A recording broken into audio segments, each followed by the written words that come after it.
All right, good evening, everybody. So tonight we have a very special guest. Kate, I think this is the first time ever that I've received text messages from both Scott Christie and Michaela Ostler saying, "No way!" Oh yeah. So I know if the guides are excited about it, then we're on to something. So tonight we're joined by a man who's quite literally written the map on the American Southwest. If you have ever pulled a guidebook off the shelf to find a route through places like the Escalante or the San Rafael Swell, you know the name Steve Allen. He spent over 50 years walking, climbing, canyoneering, and documenting the most remote quarters of canyon country. And he's lived a life as a dirtbag that most of us only dream about, often spending 8 months of the year deep in the backcountry. But Steve isn't just here tonight to talk about his glory days. He's here because the land he loves is at Crossroads, and we're going to be discussing his upcoming documentary, Life in the Desert, and what it really takes to protect 8 million acres of wilderness in Utah. So whether you're a seasoned canyoneer or weekend backpacker, you're going to love what Steve has to say tonight. And we will be getting him out here in just a minute. Katie, do you have some announcements off the top? Yes, so our expected length tonight will be about 60 to 75 minutes. We'll be taking questions throughout the whole evening, so definitely post them in the chat so we can ask Steve. And just an overview of our discussion tonight, we're going to talk about sort of Steve's early days and adventure progression, and then discuss the guidebooks, and then discuss the upcoming film. So let's bring him out. Here's the man, Steve Allen. Well, hello, everybody, and thank you, Andrew and Katie, for doing this. This is pretty fun. We're so excited to talk to you. This is the beginning of Steve Allen's online presence. So we were talking to Steve earlier before he came out. We're like, Steve, like, if it weren't for this movie that you have coming out, like, would you ever do something like this? And the answer was never. Well, we're thrilled to have you. It was like, I guess it was about a month ago when I received an email from you, and I was like, oh my God, email from Steve Allen. This is amazing. Because, so many of us just know you through your guidebooks, and you're like this mythical character. I've never met you in person. I've never seen an interview with you. I've never read an interview with you. I've never even seen a photo of you outside of the ones that are in your guidebook. So it's just, I think it's awesome for me and Katie and everyone else who's online tonight to like see Steve Allen in the flesh. So maybe to get going, can we just start with like the early years? Like, we know almost nothing about you. So like, let's just start, like, where did you grow up?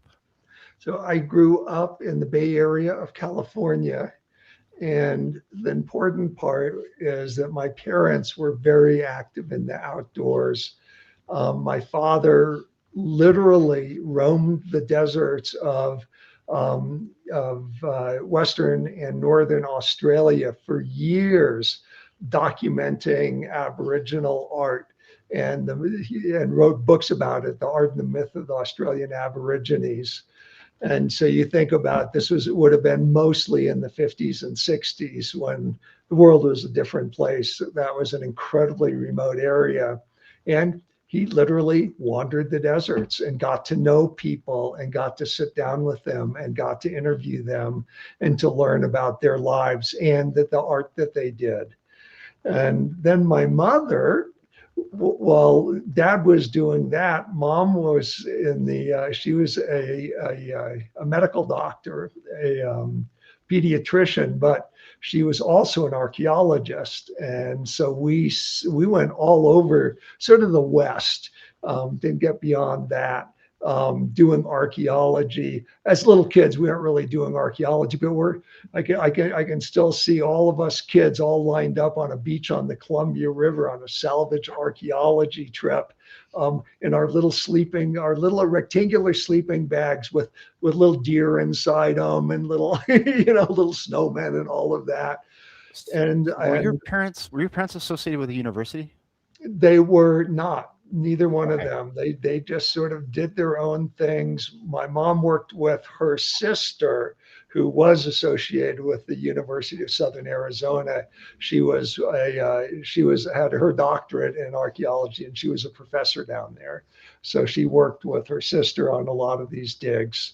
And again, we spent a lot of time in the areas like around the Black Rock, desert in Nevada. And I say that one because everybody knows it, because that's where Burning Man is.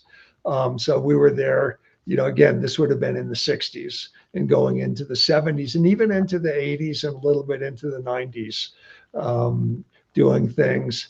And, my dad was a big time backpacker. My mom backpacked a little bit. She had 5 kids to look after. It was a little more difficult for her. But we grew up, I like to say we grew up in sleeping bags. So how did you get turned on to the Colorado Plateau? And how did that come about? So I was guiding out of Telluride with Dave Farney, and this was after the after the mines had shut down and before the ski area. So Telluride was pretty much just a small little hamlet without much going on. So I was a hiking and climbing guide, and one of the things that Dave would do was, somewhere through the season, we'd all, hop in a van and go down to Lake Powell.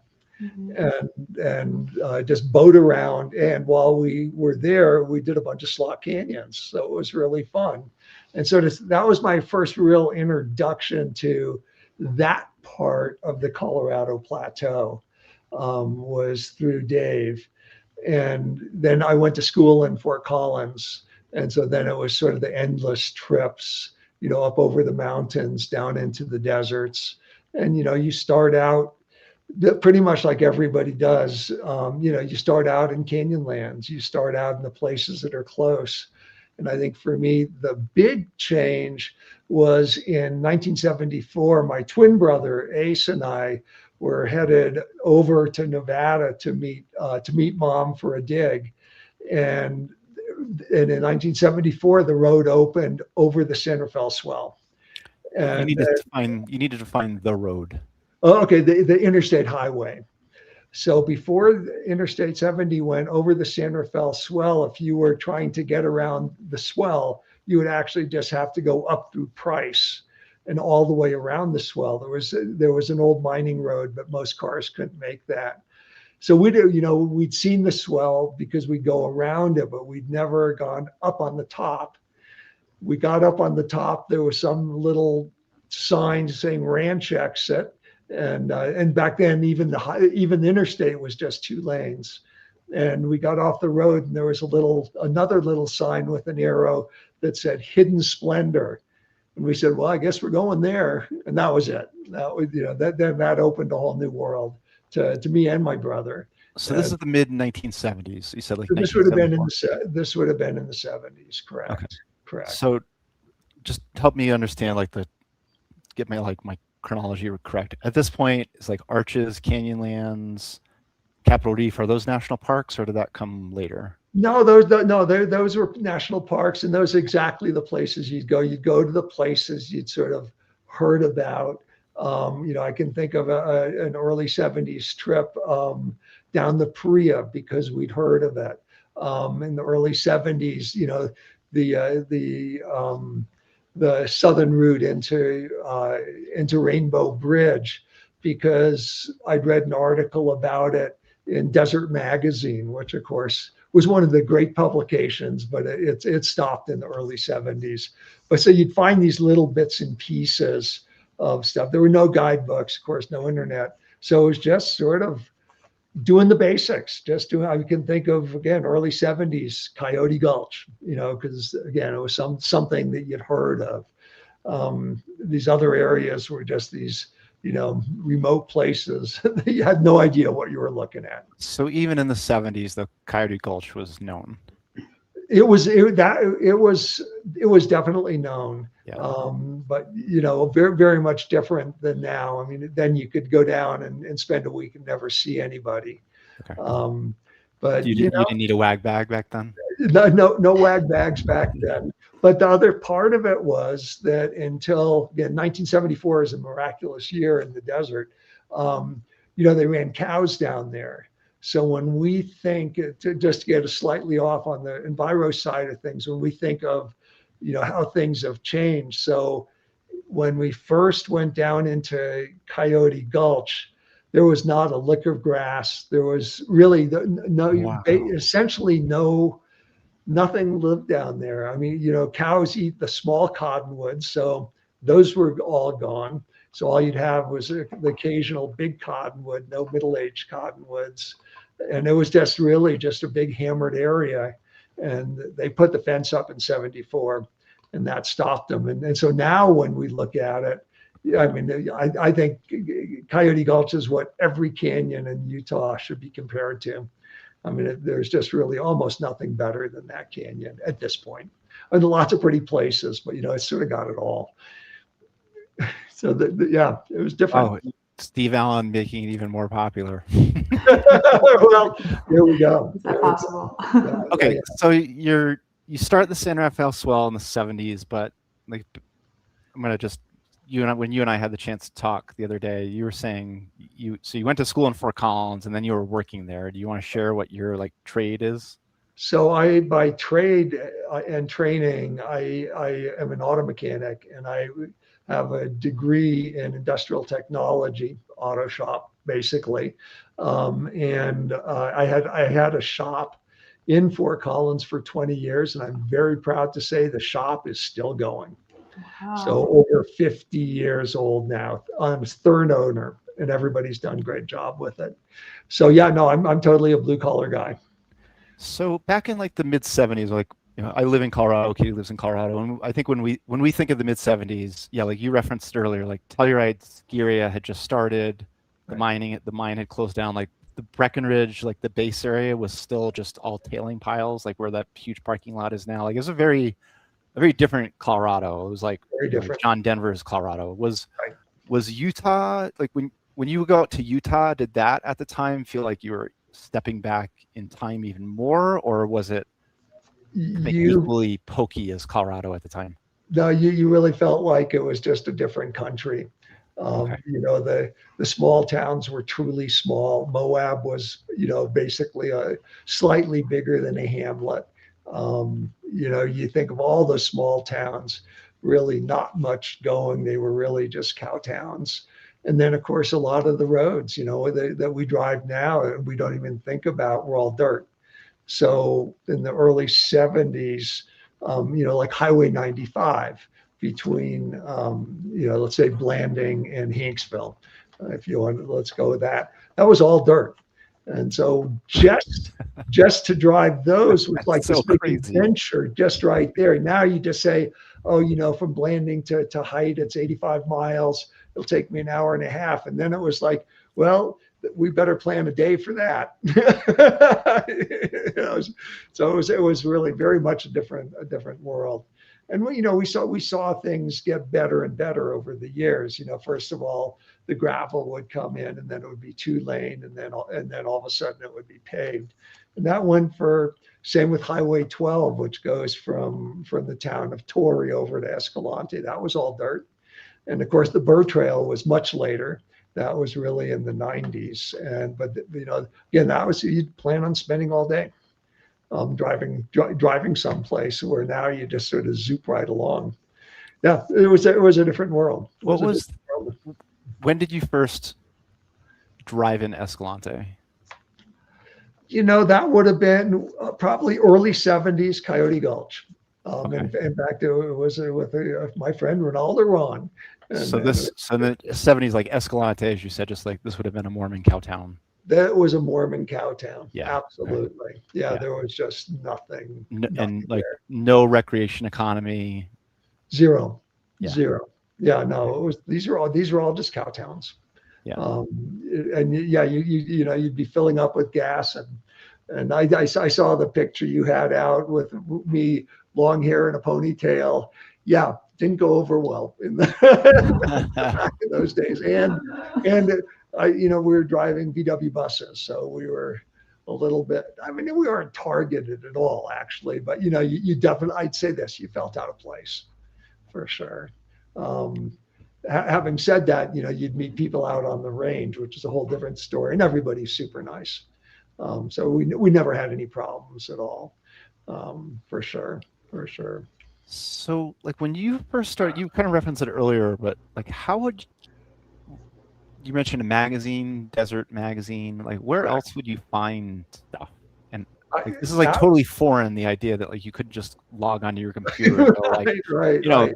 Best overnight backpacking trips in Escalante. Right. No, it was really, I think Desert Magazine was the big one. The national parks would have their sort of trail guides. And, we did, we hiked, pretty much every trail out of Squaw Campground and in Canyonlands and did, those basics. And that's sort of how we all start. I don't remember specifically how we got into Coyote Gulch.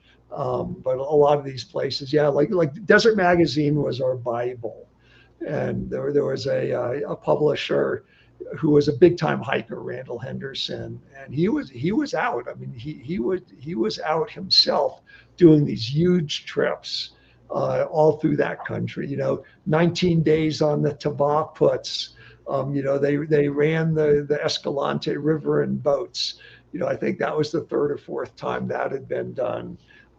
So there were knowledgeable people writing articles for Desert Magazine, and they'd usually be pretty general.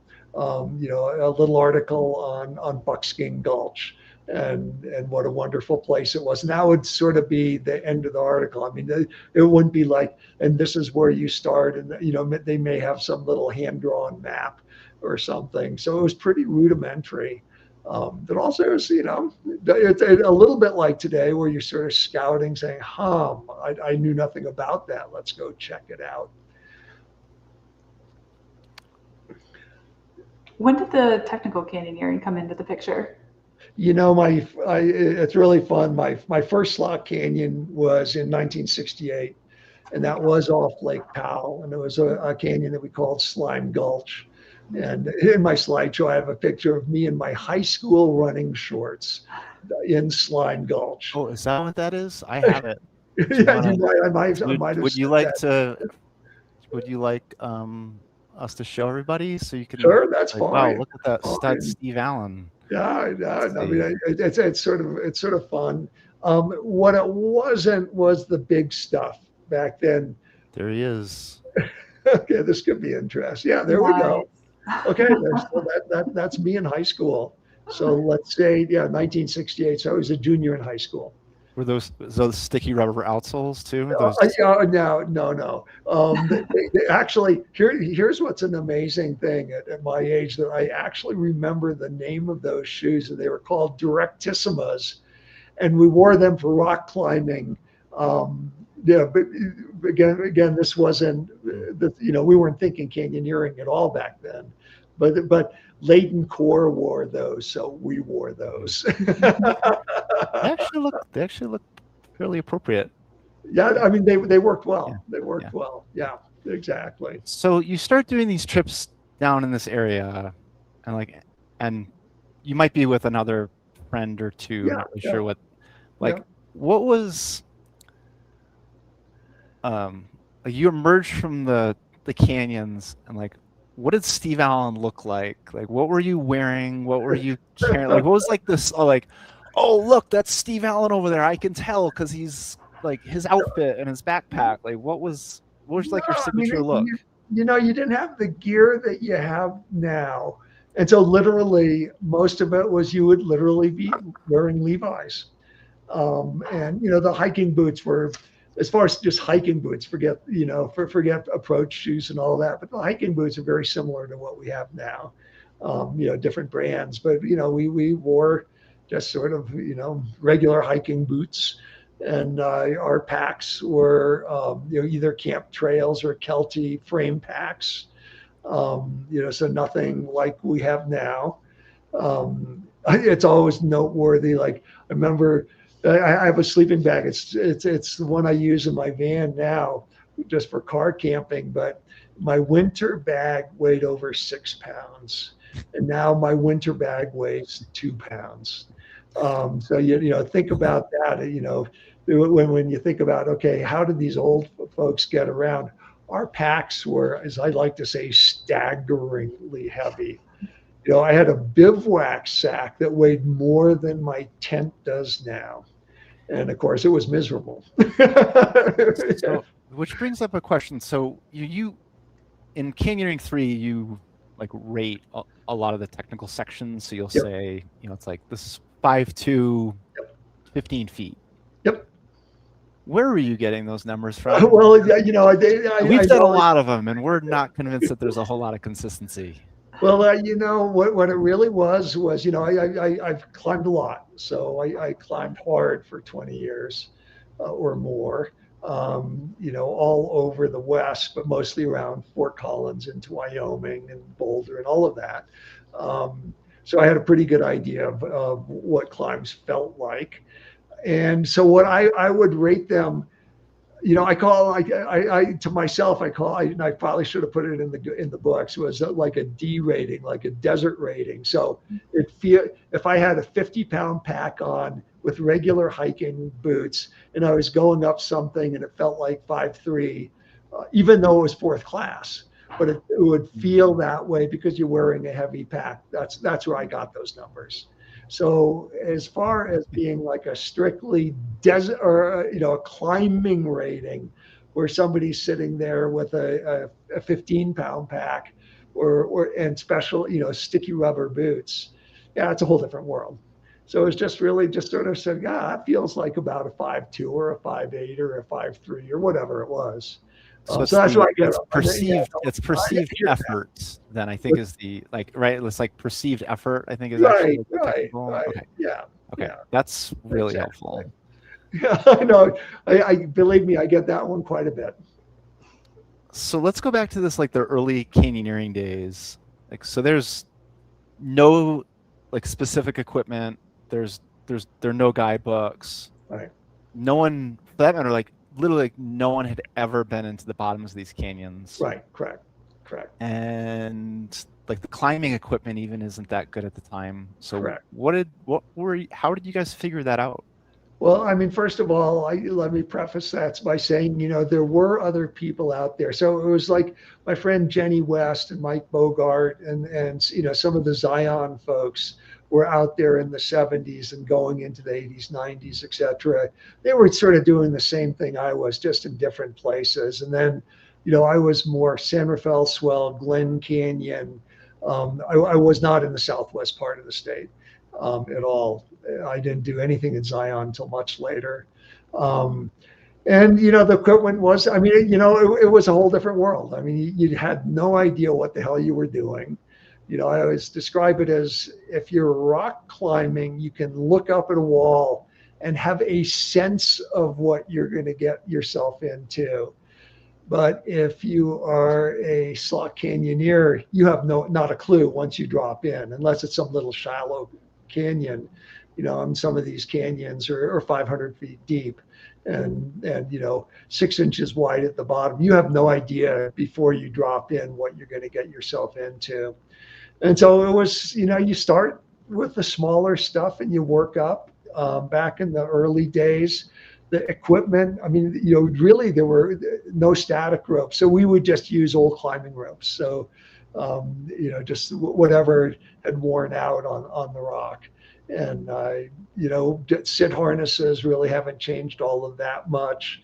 Wrap gear, it was, it started out with just beaner blocks. So, you'd have a stack of beaners, 6 beaners, and you'd make your own rappel device. And then all of a sudden Jeff Lowe shows up with, the Loa tuber and this and that. And you sort of start grabbing onto that stuff because it's so much easier and safer.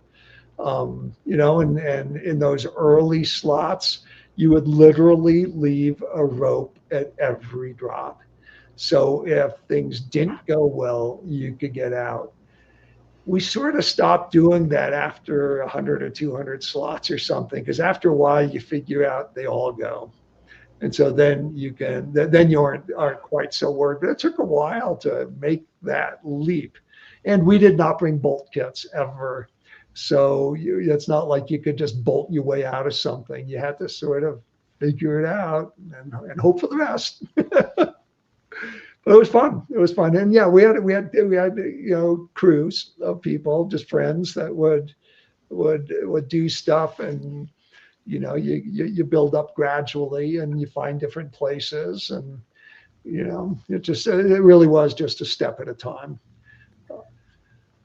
So back then, so like you're doing all these things. Like, did you have you just mentioned like crews of people. Like did you have like a handful of people on speed dial that you like call them up and like, hey, you want to go out to the swell this weekend? Or were you perceived as, oh, that's Steve. He's doing nutty stuff. No, but Fort Collins is a very much of a hiking, climbing, desert community, and so there was always people to go do stuff with. So groups of friends, especially on the backpacking part. I think I did just to dispel a myth. I always said I backpacked 99% of the time, and slot canyoneering was 1% of the time, even though, hundreds and hundreds of slots. But my interest was really more toward the backpacking side. And I'd say that as far as the hard canyoneering goes, that really didn't start until the late 80s with a crew that we call the Young Turks. And these are folks that I met. I was, let's say, 40, and they were in their early 20s, and they were great rock climbers. They were really phenomenal young men at the time, and that's when we started to do all the bigger Mae West canyons, all the sort of much more difficult climbing wise canyons. And that was fun, and we're still all very much in touch. And back then, of course, it was all by letter. So you just write letters, and with them it was like, when's your spring break? When are you off this summer? When are you off next fall? And you just sort of go back and forth. And back then I had a PO box in Hanksville, and so I was endlessly going through Hanksville just to pick up mail, just to see, okay, who's going to show up on what trip, all of that. And of course I was guiding, so that was a whole different level of things to do besides just slot canyoneering. Go ahead, Katie. I could ask questions all night long. I will let you get a few in. I know. So, okay, so I'm painting the picture of like how you became really like obsessed with this area. So I'm kind of painting that picture in my head. So you had the auto mechanic shop in Fort Collins for, you said, 20 years. Right. And were you making weekend trips? Were you like down to the desert as often as? I actually, not that many weekend trips. Fort Collins is actually from the San Rafael Swell. It's about 10 hours away. So it was a schlep. I had a full-time business. But what I was good at was vacations, where you take off quite a bit of time, and then you get what you could. I mean, that's how it is with everybody. I mean, we're all faced with that. Oh, good, I can shut down the shop for 4 or 5 days for Christmas, and everybody gets off, and that type of thing. I mean, it was, and I'm sort of ADD, so it was like, okay, just go, just go. And then when did you move there full time? Okay, so in 1988, I sold the shop, and I'd been there 20 years. I'd done what I wanted to do with it, and I literally put everything that I owned on the front porch of my house with a big sign that said "free." And this was early September, so everybody was coming back to school. And an hour later, it was all gone, couches and whatever. I kept all my tools and that. And I really thought I was going to just be out in the desert for a year. And I was just doing the San Rafael book. And I spent a ton of time in the San Rafael Swell, knew it really well. But you still need to put all the pieces together for a book. And so I thought, okay, that'll take a year. And then I got involved in the Enviro community through Southern Utah Wilderness Alliance and some specific people there. And they got me really into guiding. I've never guided like you guys do. What I did was donor trips. So we take people out and show them country. And I mean, it's a little bit of not a great name, but that's really what it was to show people country and say, we're trying to protect this area. And of course we need money. So I did like every season. So 2 big seasons a year, I do, 10 donor trips a season. Each donor trip was 7 days to 10 days. And we take them into places that we were trying to protect. And so it was for Southern Utah Wilderness Alliance. It was Sierra Club. It was for Great Old Broads for Wilderness. I think I did one for Western Resource Advocates for Conservation Colorado. And sometimes there were river trips. So we do, easy river trips. So we do Labyrinth, Stillwater, Meander type canyon things, not where we had to, get hardcore about going through cataract or anything like that. And I did a bunch of stuff with Janet Ross at Four Corners the Four Corners School out of Monticello. But I'd always say I plan on 75% of the time, my time, even to this day, with people, 25% of my time by myself, so I can do my history projects. So yeah, busy, fun. So these were people, like how were you just meeting people like randomly while you were out there, and because it just was a small community back then, there was that connection, or did they pursue you somehow because they saw what you were up to or heard about what you were up to? A lot of them would come through the donor trips, and a lot of these people, or Southern Utah Wilderness Alliance used to have a big roundup every year, and it started out at Pack Creek Ranch and outgrew that. And so we moved it to the San Rafael Swell, and Ginger and I put it on for about 10 years.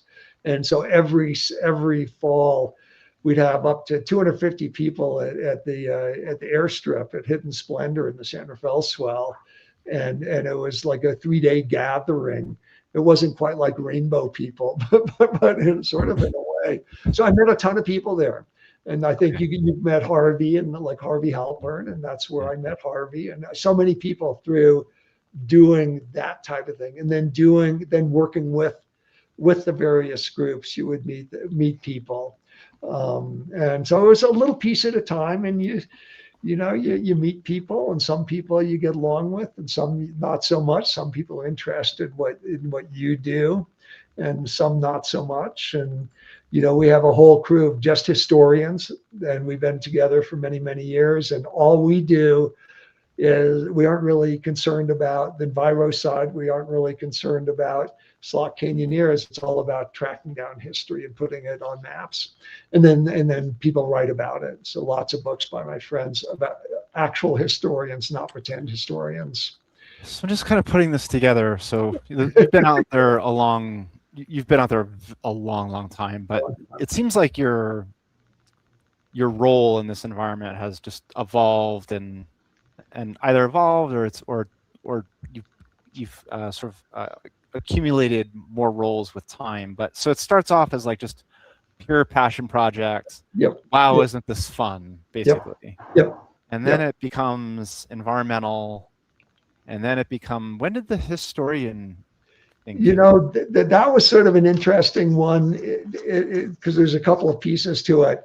I was actually camped with my mom and an archaeology group, and which is a lot of her family, at a place called Big Springs in Nevada.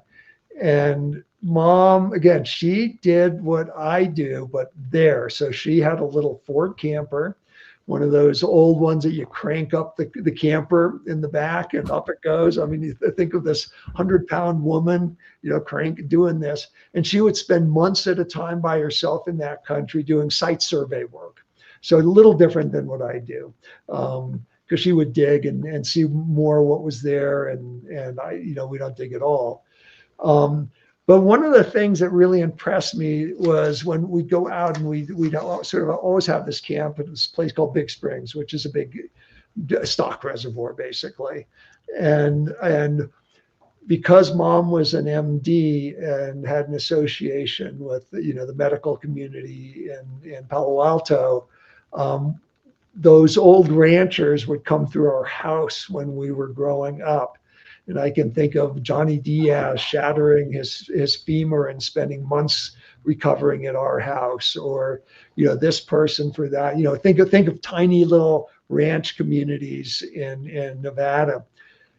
And so then we'd go and camp there, and all the old cowboys would literally come by at night. They'd all know Ruth was there, and they would come by and pay homage to my mom. And then they'd sit around and tell stories. And I even remember one night I'm telling my mom, ma'am, somebody should write all of these down. And it never happened, unfortunately. And it wasn't my place to do it because that wasn't my country. But it was that whole idea of, oh, okay, there's stories here, and these stories are disappearing. And how do we get those down? And, over the years too, I mean, when I see a rancher out on the range, believe me, I'll wave them down and we'll yak. As soon as you start to talk, even if you have a backpack and your politics aren't the same, start talking history, and here we go. And here come the stories. And so that was really the start of it, was just saying, okay, I have all these stories. What do I do with them? And that was the start of Place Names. That's not how that book started. It was going to be just a book of stories, but then it turned out Place Names was a really convenient and logical way to make that happen, to put it into something that made sense.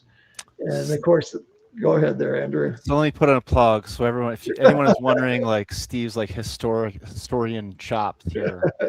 Here are his two editions of Place Names for Utah. There we go. Perfect. And they're not insignificant.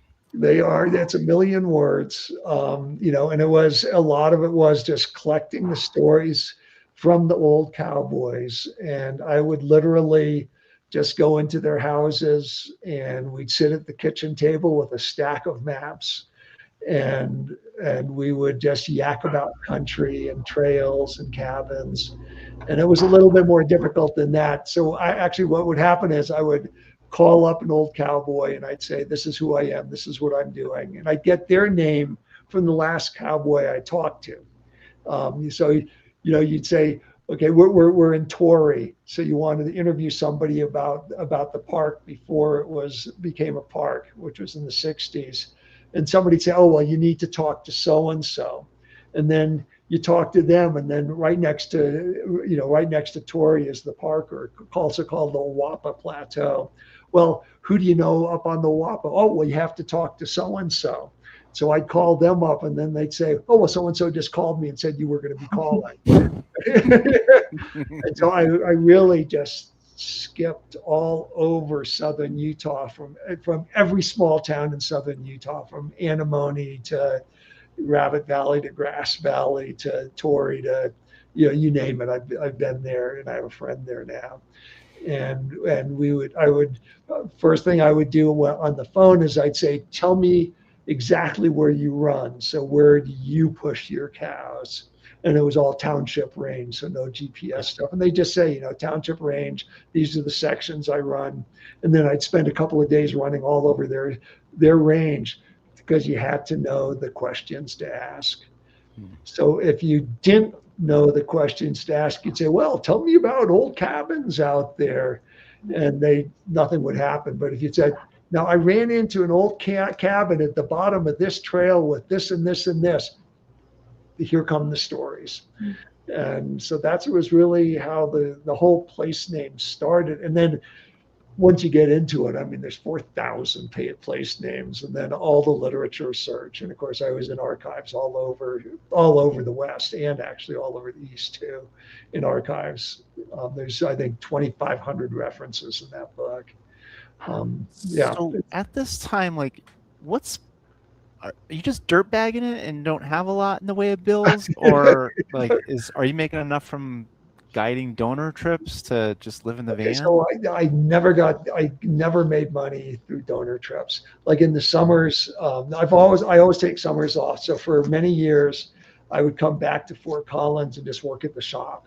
In the summers, the different mechanics would, they'd be taking their vacation. So I would just basically take their base. And so I kept being a mechanic for years.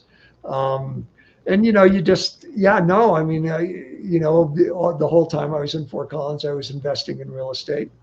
So enough said. I mean, that's done incredibly Okay. well. And, I buy the old beater houses and do ground up restorations, the whole bit, and sell them. Okay. And, well, you sort of make do. I mean, at this point, now I'm in my 70s, you end up being pretty comfortable. But no, to this day, I still live in my van 7 or 8 months a year. Every year is a little different. Let's go on a quick history tour. What was like your first van, and like take us through modern times? Okay, I mean, my first van that we used to go out with was a 59 VW bus, 36 horsepower engine, top speed 55 miles an hour, and that was downhill. When we come out and do winter trips, VW is famous for no heat. Yeah, no heat. So you actually had an old sleeping bag with the feet cut out so you could get to the pedals.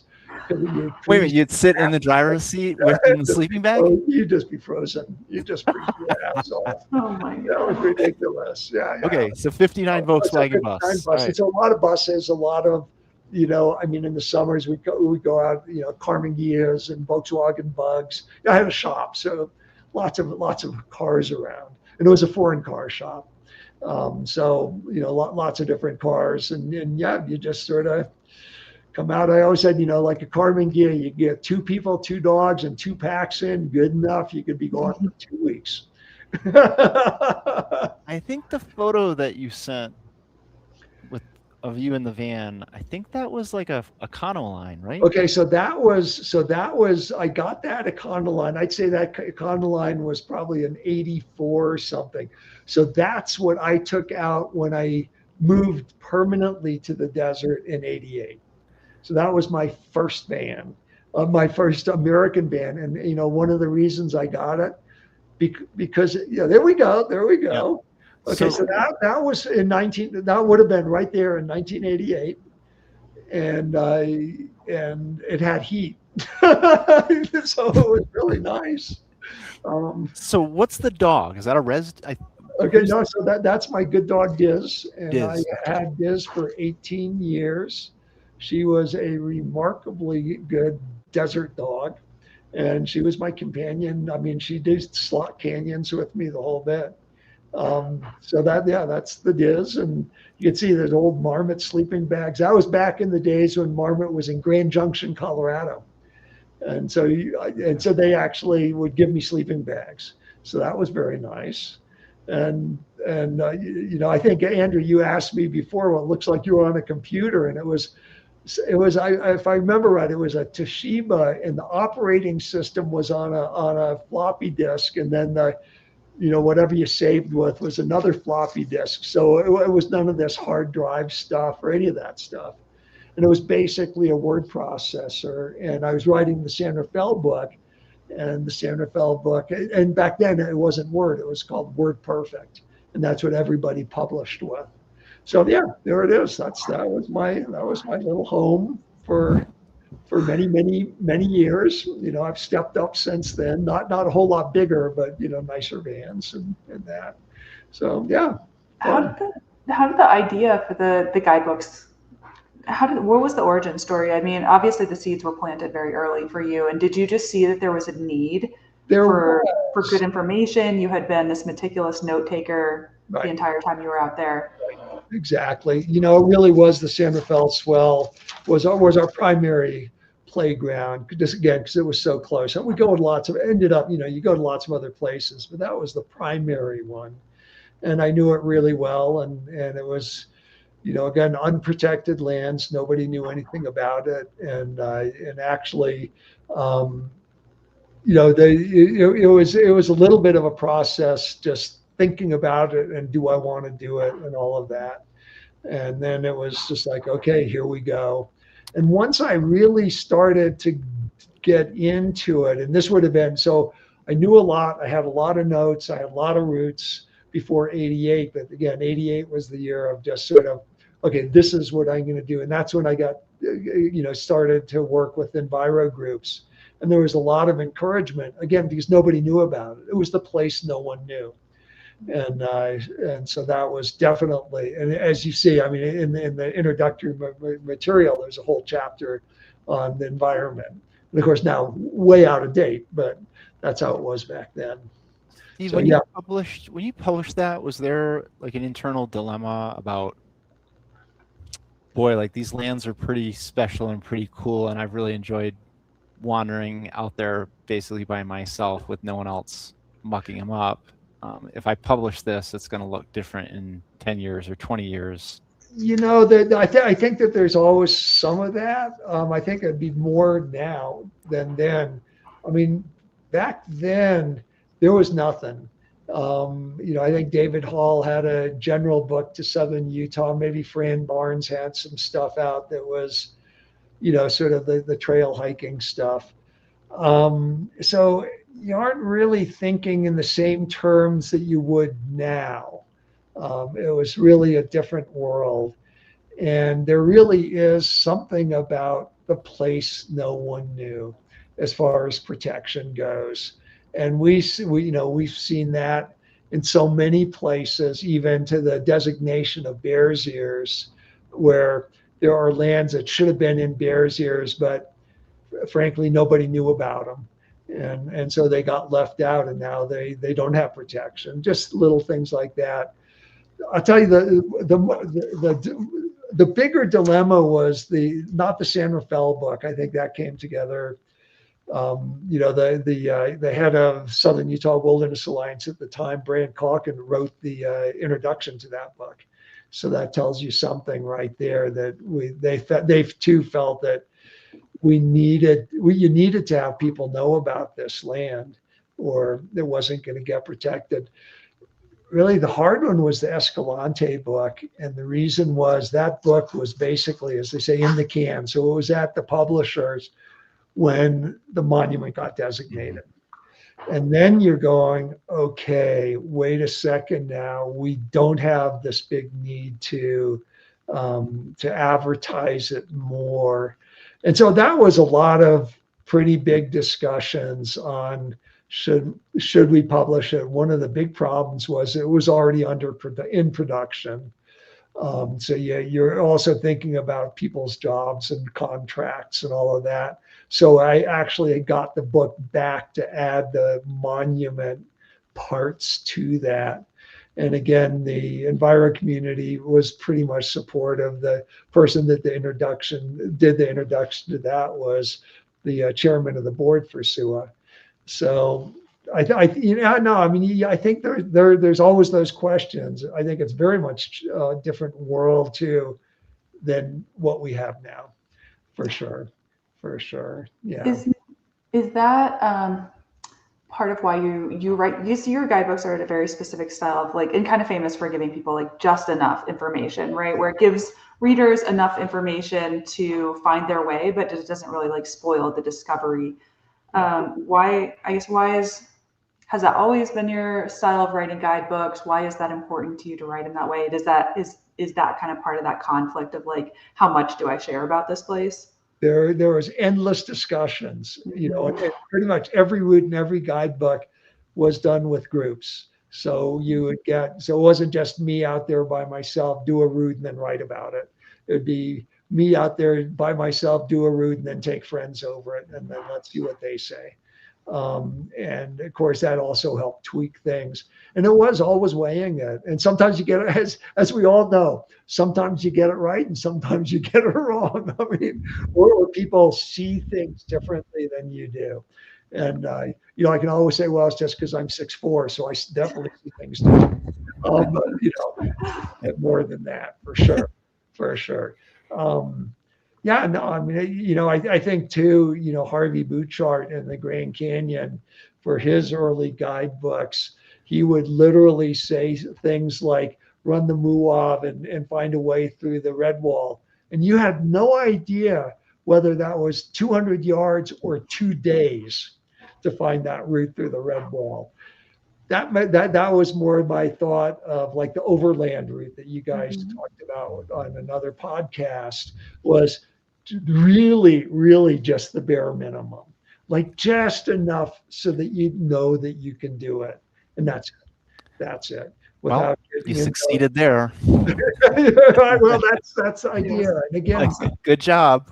you know, if a lot of the fun is finding it, and I have endless time basically, you know, so but the people that are using guidebooks don't. So you want to, so you know, you're writing for a different audience than you'd write for yourself, for sure, for sure. You know, so but just to get people enough, and so they have some idea. You know, if you have, you know, 6 days in the Escalante and you want to do something in Coyote Gulch, okay, that's one thing. If you want to do something, step it up just a little bit more.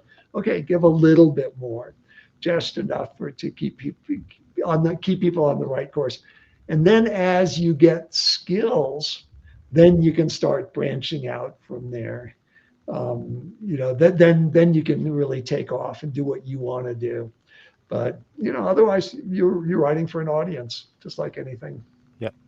Yeah, we still talk about like that same process for us too, where the first trip, it's best just to pull a route off the shelf. It's pretty well established, lots of information about it. Go Right. there, get a lay of the land. Don't take on a lot of risk. And then it's Right. kind of starting with your second trip to a particular area where you can start to do like cool things. Right. You know, Take the trip to get your bearings. you get your bearings, you get a feel for the lay of the land. Every area is different. Yep. So you go, okay, you start to figure it out, then you start pushing out from there, you know, sort of a canyon at a time, and sort of get it figured out. Steve, we have a question from the chat here. So have you and Michael Kelsey ever joined forces on an adventure? We have never met, ever. Nope. I know, pretty amazing, but no, we've never met. Did you ever come across Ed Abbey in your early years when you were out there? Never met him. No, Okay. no. Okay. You know, so I want to talk about Canyoneering 3. So in Canyoneering 3, and one of the things that frequently get used as part of routes are these old constructed stock trails. Yeah. Like and if members of the audience, if you have never been to Escalante, like you can't even fathom some of these stock trails where, like, I've seen some places where you're like, wow, these are some really nimble cattle. Yeah, like really, like cattle went up this or went down this or across this. Right. Like when were all those kind of put in and built, and for how long were they used? Okay, so this is at least an article or an article worth of information on constructed stock trails or CSTs. You know, we spend an inordinate amount of time tracking them down on the history front. So briefly, I mean, first of all, we know that there were constructed stock trails by 1776 through southern Utah made by the Paiutes because of you know, the old Spanish Trail cutting across at Spanish Bottom, you know, the Padres route down by Padre Butte, and in the southern part of Glen Canyon, so Dominguez Escalante, talk about constructed stock trails and cribbing on trails in 1776. So pretty early on. And then there's this whole, it's sort of a continuum. So the first people, you know, as we know, Moki steps, you know, pretty basic stuff. And then here come horses. So now there are horse trails, but really didn't have anything to do with cattle for many, many years. In a lot of places, like on the Navajo Nation, it was sheep trails. So they could go up and down much steeper terrain. And then you'd have the cattle trails that would come in. So in a lot of places, if you look close, there are 2 or 3 variations of trails. Often, you know, sometimes 10 feet apart, sometimes a quarter mile apart, where you can see those jumps from, you know, let's say sheep to cattle in stock trails. Places like Escalante, okay, we always have to remember that Mormons weren't the first people there, and they certainly weren't the first people there with horses. So we had the Paiutes, Utes, and Navajo. So Navajo, think about it. There's a canyon just to the south of Davis Gulch and the Hole in the Rock Road called Navajo Canyon. And that was because it was a route up for the Navajo to cross the river and go up onto the Capara Plateau. And then we have the Paiutes all through that area as well. So they were building constructed stock trails probably certainly by the early 1700s or so. And a good example is, again, the old Spanish Trail winter route across Spanish Bottom, which has nothing whatsoever to do with the trails that are there now. It's a whole different thing. So we know that some of these trails are incredibly old, and some of them you can put definitive dates on, like Dominguez and Escalante and some of their stuff, and some stuff is a little bit of some guesswork.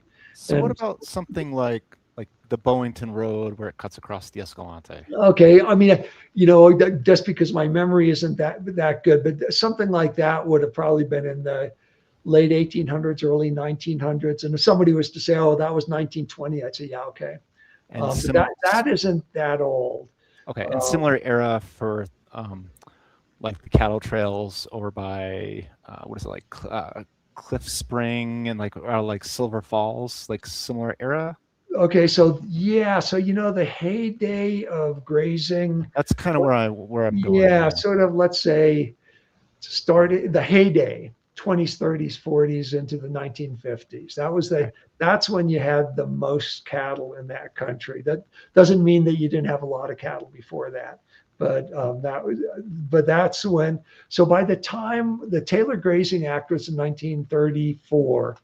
And by that time, there was no grass anywhere in southern Utah. It was all gone.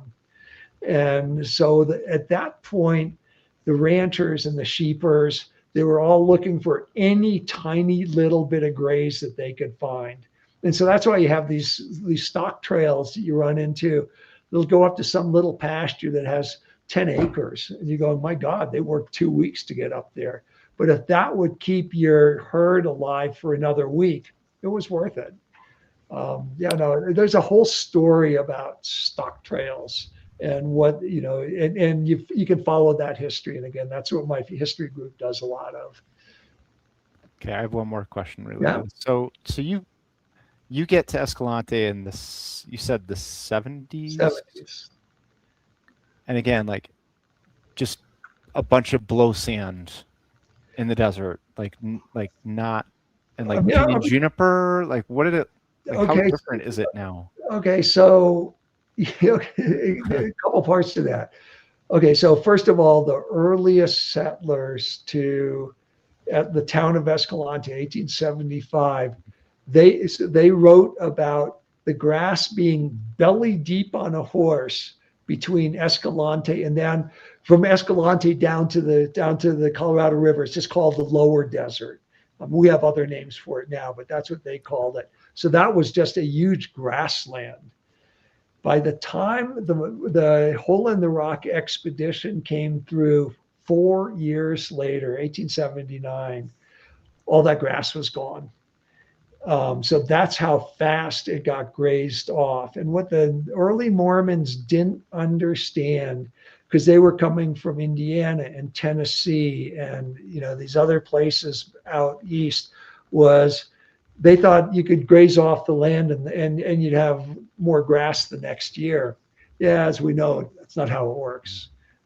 So there was really by 1934, that was probably the time the range was the absolute worst. And when I was when I talked to the cowboys, do these interviews, they'd always say, "Oh, the range is so much better now than it was then," even though we pull our hair, say, "Oh my God, there's nothing there." And to a big extent, there really isn't much there. So as you drove the Hole in the Rock Road back then, it would have been a big grassland. And now it's pretty much black brush and junk. There's not a whole lot of grass out there. And one of the ways you can sort of think about it this way. So the early Arizona cattlemen would send their cattle up through, let's say, up through Moab. So it's called the Great Sage Plain. They would run 1,000,000 cows up to the railroad at Thompson or Green River every year. And so you think, how much graze did there have to be back then to handle that type of load? So when you think of the Cisco Desert, which again, writ big goes from the town of Green River to Grand Junction, and now it's just a wasteland. It's just that's all it is a wasteland. Yeah. Okay, that had to feed 1,000,000 cows a year waiting to get on the railroad. And we can see the same thing with sheep, like a place called Goulding Sheep Corrals, which is sort of near Hurricane. We'll just leave it at that. And they would have 500,000 sheep run through through Gouldings. It's a different Gouldings than Navajo Nation. Every year for shearings. It was their shearing corrals, 500,000 sheep. So think of how different that landscape looked than it does now. Well, I could talk about grassland ecology for at least right. Yeah, exactly. But if, in the interest of the audience, I think we should go to the chat. Katie, do you want to ask some of these?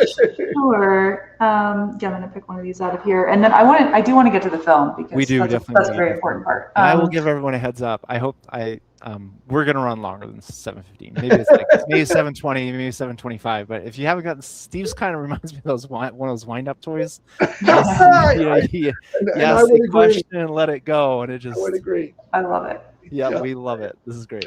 Yeah. Okay, so from the chat, you talk a lot about a changed or changing world. What to you is the most profound difference between now and then, in your mind of the experiences? Like I assume about the landscape. Okay, as far as landscape, I mean, I think we just talked about as far as what was there. I can tell you this, as far as how the land is. I'm searching for the right word. I think the biggest change is that back in those early days there was no such thing as land protection, so you could do anything you wanted.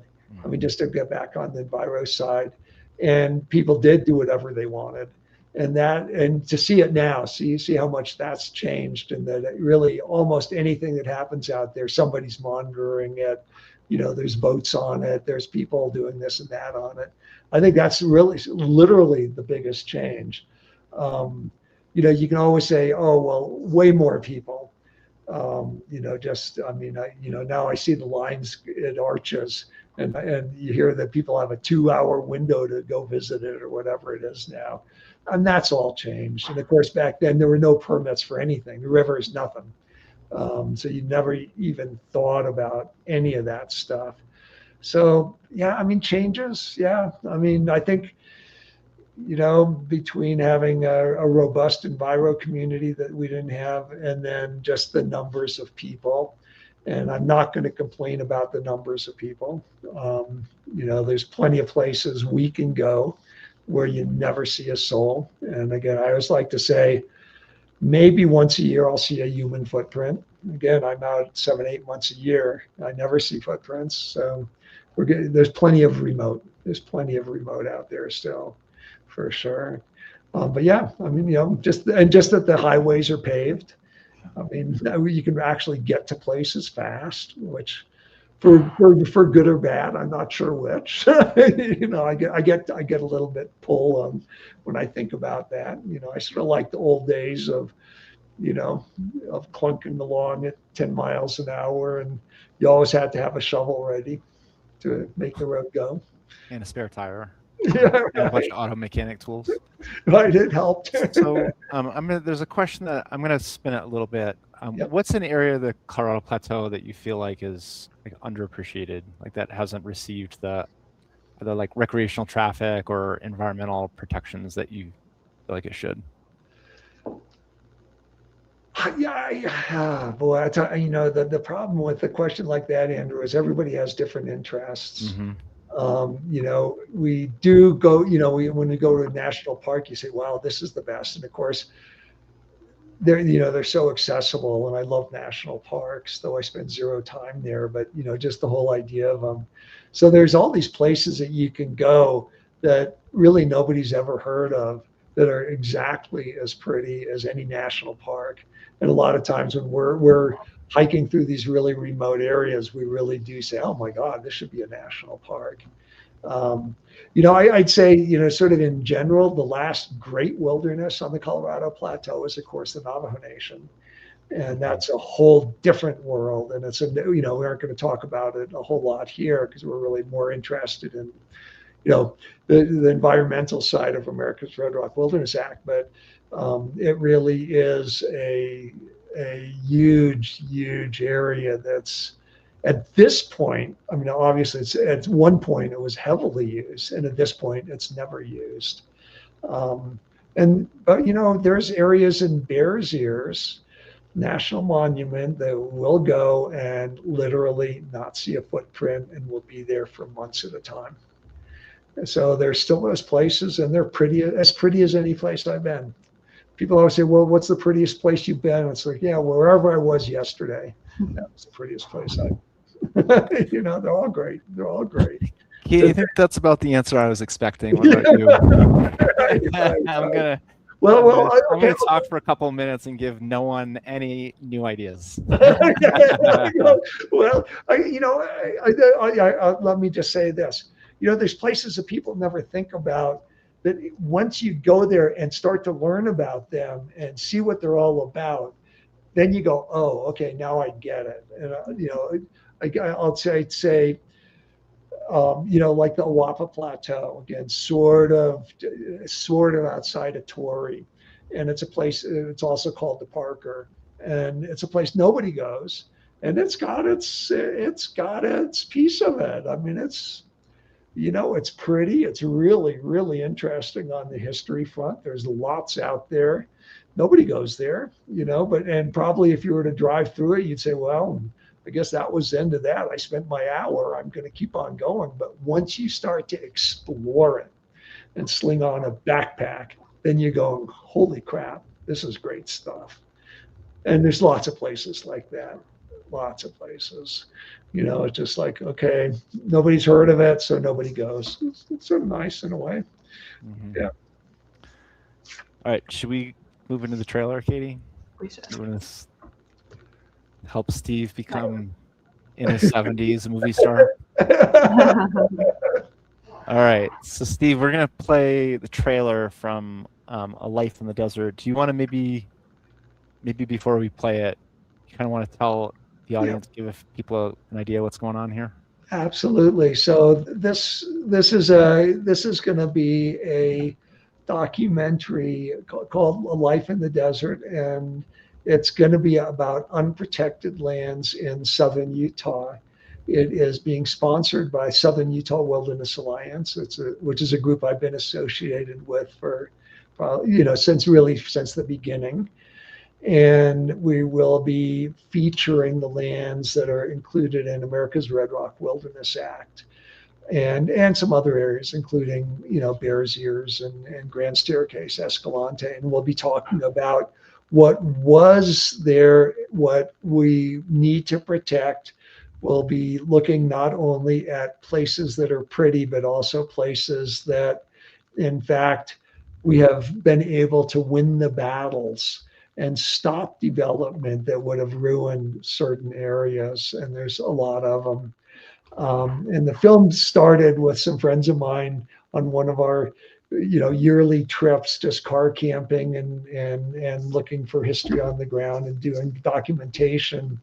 And they said, we ought to do a film about you. And I said, well, it's not going to be about me. It's going to be about the environment. But if I can be the thread that holds it together and sort of the spokesperson, then I'd be interested. And so that's how it really came together. So when you're looking at the trailer, the first person you see is Mitch Weiss, and Mitch and I have been hiking together again, for 30 or more years. In fact, pretty much everybody in that film that you see, I've been hiking with for at least 30 years, maybe longer. And he was the one that said, okay, if we're going to do this, who do you want to have do it? And I had hiked with the filmmaker Paul Bicus on several trips in Navajo country. And a young man, he's from Durango, so that's how I met him. And I said, again, Paul is he's done wonderful work. He has another really good movie out now called Adapted. I'm going to put in a little plug for that. So you can just Google Paul Bicus, Bikis, and then Adapted. It's pretty good. It just won some big award at one of the film festivals. It's incredible. So I said, okay, Paul has to do it. And so Paul came on board, and he's the one that, again, I'm the thread. He's doing the directing. He's doing the film work. He's got his team behind it. And I just sort of go hiking.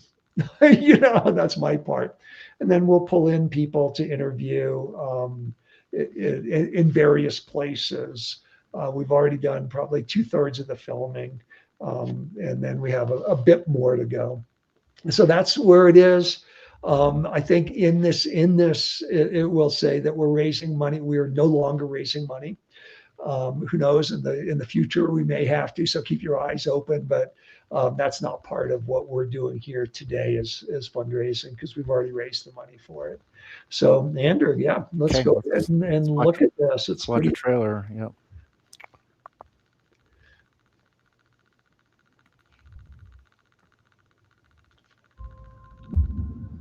The goal is to preserve southern Utah.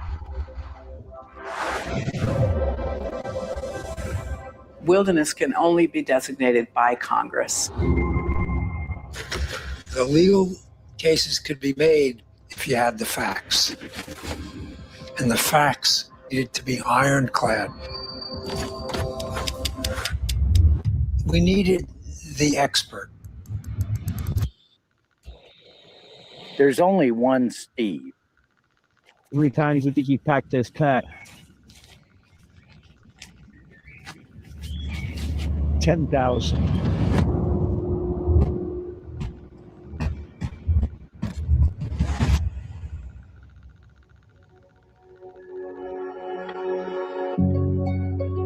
Today I'm heading out to meet a guy who has spent his life exploring the desert Southwest.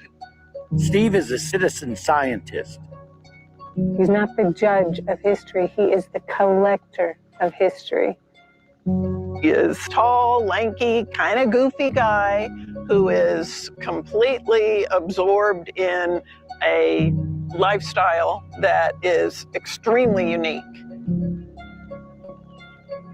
He has walked conservatively 75,000 miles in southern Utah. He would be the guy that we would turn to for testimony, who could take on anyone on the other side about the facts about a place. So Steve, out of all the places you've been in southern Utah, why did you decide to take me here? This is 100,000 acres of presently unprotected lands. It's in America's Red Rock Wilderness Act, so it has potential to have permanent protection, but it's not there yet. Call this doing the Black Brush two-step. Great. Good, that was not too bad. What was the name of this canyon? So this canyon doesn't have a name. Federal public lands were set aside for all Americans, which means that all Americans should have a voice in the way they are managed. Learning about the place, the uniqueness of the place, what was there. And then learning about what was threatening to change that place.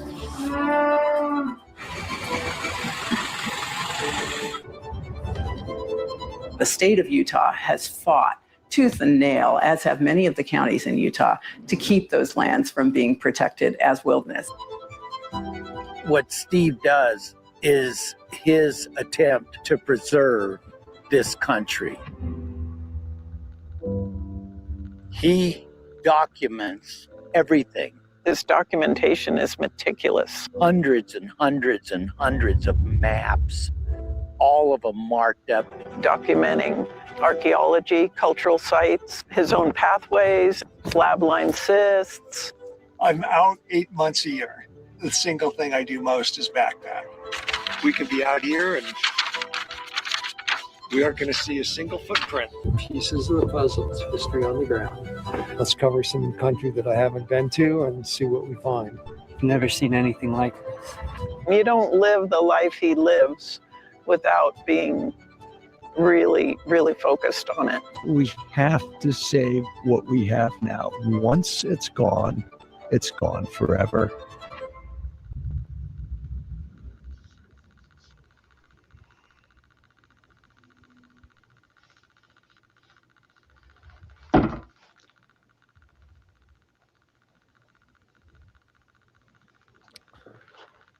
Hooray! How does it feel to go viral? I guess there it is. Huh? I think that really, it's all about the message, and it's all about land protection. And one of the things that, of course, drew me to you, Andrew and Katie, was to get an audience that we might not reach otherwise. I think when you go out into that country and you haven't been going out really long, like a lot of people, they've been out for 3 years and they haven't seen the changes that have happened because not much has happened. They aren't really thinking about, what could be. And I think that's the one thing that the people like me that have been out for a long time have been able to see is the changes, and in a lot of ways, the destruction in certain areas.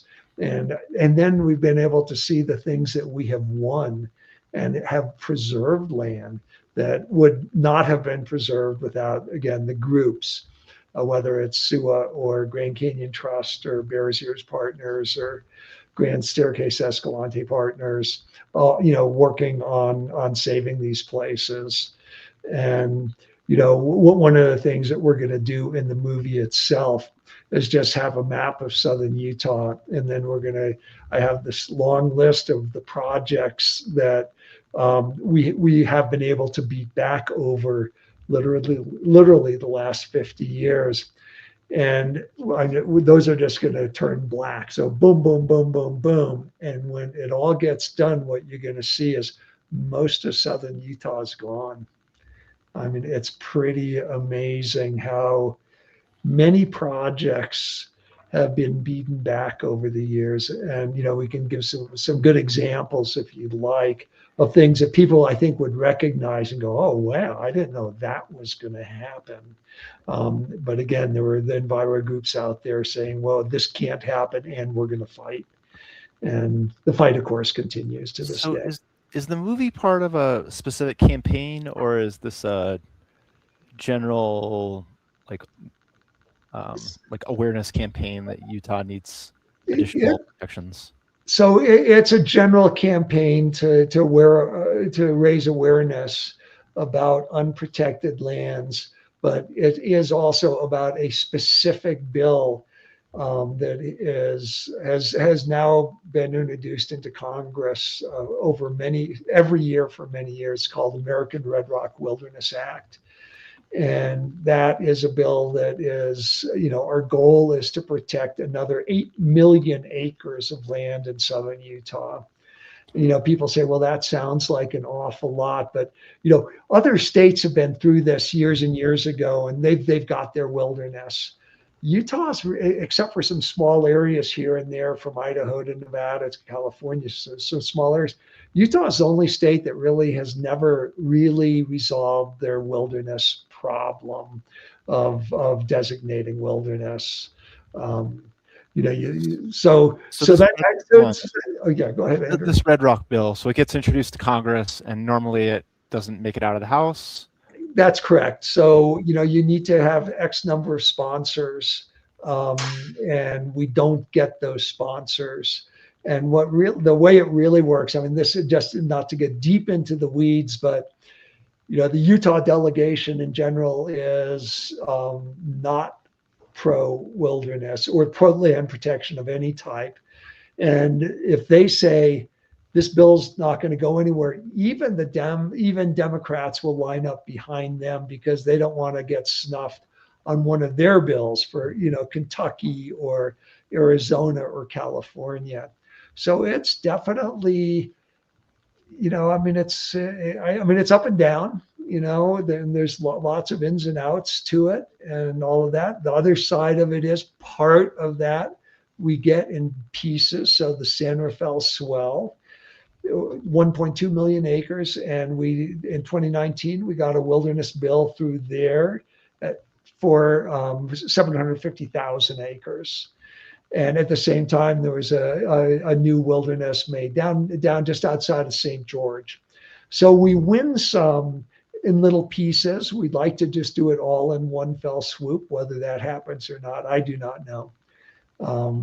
But yeah, no, I mean, it can be frustrating for sure.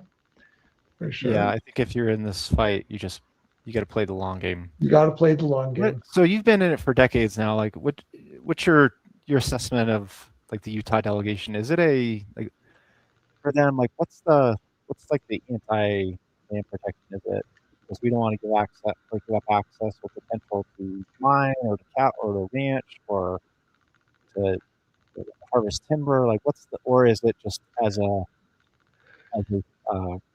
it's more of like a small government libertarian attitude? What do you think is at the core of it? Okay, first of all, Andrew, your voice was not coming over too well. Hopefully mine is. I think I got the gist You're of good. the question. I think as far as the delegation goes, I mean, this is sort of the ugliness, to my mind, and this is my opinion, of politics, is that the people that are paying the politicians, in other words, supporting their campaigns and that, are not getting money from, Escalante Outfitters in Escalante or Boulder Mountain. They're getting money from big businesses like oil and gas, like from the extractive industries, from the timber industries. So, for them to stay in office, that's what they need to do. Now, somebody can argue with that. Again, that's my opinion. I think when we look at the actual nuts and bolts and figures, because most people here are probably familiar with the town of Escalante. Think of what Escalante was years ago, where it was literally a little cow town. The monument came in 1996, and now I know it's been a while, but now the original visitor center there was a trailer, and now it's a big nice place with quite a few employees.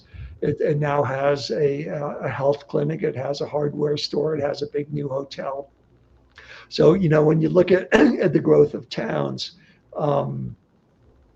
most towns want to grow or at least survive. I can tell you, we could do a nice tour of all the ghost towns in southern Utah that didn't make it, and mostly because they were just cow towns. What do you make out of this comment from James, who says industrial tourism is the biggest threat to southern Utah wilderness? No one talks about protecting fragile desert from the increasing hordes of people. Okay, this is sort of the two-edged sword. First of all, industrial tourism, and we see it all the time. I mean, you see the people doing the circle tour, and if it's Monday, you're in Antelope Canyon. If it's Tuesday, you're in Monument Valley, and the tour goes on. Okay, to my mind, that's pretty clean tourism in a way that none of those people are going into the backcountry. They're just standing on the edge of pretty places and enjoying themselves. So that's one part of it. The other part gets a little bit stickier. You'd say industrial tourism, who do you tell not to go? And how do you parse that? Now, Myself, what I would say is the only person that should be allowed in southern Utah with a backpack is the person that's hiked there the most. Okay, so that's me. So you guys can't go anymore. How do you do that? How do you do that? How do you, stop people from coming? And there's been a lot made in the media about why there are so many people in southern Utah, and it seems sort of like all of a sudden, if your viewpoint is from the last couple of years and you go out there and there's a lot of people, then you go, wow. I think we've over the years just seen a general rise, year after year after year. We get more and more people, and people say, well, it's because of this and because of that. And I would say, it's because the country it has a lot to offer. It's not a one-trick pony. It's everything from mountain bikers to slot canyoneers to boaters. It's the whole gamut. And that's why people come. And again, I don't know how you parse that. And the person anybody that would say, I can see the question. I can definitely understand the question. But again, who do you tell them not to go? Do I think that things have to change? I do. I always like to say, back in the old days, we never had a river permit. Now it's a permit, and they can be a hassle to get. We're going to have more and more permits. I think that's fine. It may end up being in 50 years that there's a permit to go everywhere, sort of like the Sierra's been for years, and an awful lot of other places have been for years. So I'm not too scared of that. I think, again, probably Coyote Gulch should have had permits for the last 20 years. Probably, yeah. That type I'm gonna be careful of time here. So I have two questions just to maybe wrap up. First is, when do you expect this movie to be coming out? Okay, so we're shooting for next January, and so basically a year from now. And are you gonna be doing like a big national speaking tour? Or are you gonna be driving around the van to different REIs or college campuses? What are you gonna do, Steve? Okay, that might be more Paul. I really don't travel that much, and just age-wise. Yeah, I mean, I'll definitely be doing things in the West. How far it goes past that, that's a good question. I used to travel the country doing slideshows, and it's a lot, and it also takes me out of the back country. So that we'll see. But I'll be at least in some way a part of that for sure. That brings me to the last question. So you are how old now, if I could ask? 74. And why don't you, to close the night, share with everyone what you're planning on doing starting soon? Okay. What's the plan for the year? Oh, well, I mean, we have a season coming up that starts really November or rather February 10th. I'm doing a slideshow in Moab, so if anybody's interested, go to the Back of Beyond website. They'll have it. They're sponsoring it, and then my season starts, and I spend a little time, a couple of weeks by myself. I have some very specific projects on the history front, looking at things, and then I start with groups, and those are all people that I've been doing stuff with forever. It's not like I have a clientele base that changes. It's always the same people, same groups. We're spending quite a bit of time on the nation, and then we're over on Plateau for a couple of weeks and here and there, and then Paul and I hit the road to look at to do the final filming for Life in the Desert. We've already done a bunch, but we're going to do again, I'm out from February to I'll be home by Memorial Day. I'll be home for 3 months, and then I head out again late August, and then it's more trips. So that's what we've got going. Here's Katie, inspiration for life. We're just getting started here. Right. Yeah. Well, I've got to admit, I mean, you could, invite me back and we can just do story time. I mean, we would love it. I mean, We'll do it. not enviro, not anything, but just tell stories, and there's plenty of them, and I think when you have a depth of knowledge through time, it makes a difference about how you look at things, and that I definitely have, if nothing else, just being able to think about how it was, and then all the people that I've met along the way, and the stories that we have about those people and the things we've done and the things that we've seen. I think it's fun and interesting, and I've done those type of things before, and it works out really well. I mean, I can tell you what actually happened to Everett Roos. I can tell you about this, that, and the other thing. And again, these are all things that I actually know because I've actually been out there, versus somebody that comes in for a week and then writes an article and pretends that they know something.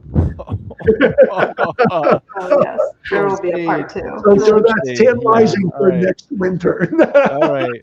Well, on behalf of everybody who's been here with us tonight, Steve, thank you very much for joining us. It's just Andrew been a and pleasure. Katie, thank you for doing this, and thank you for letting us get an enviro message out, and it's fun too, in many respects. So Absolutely. Thank you.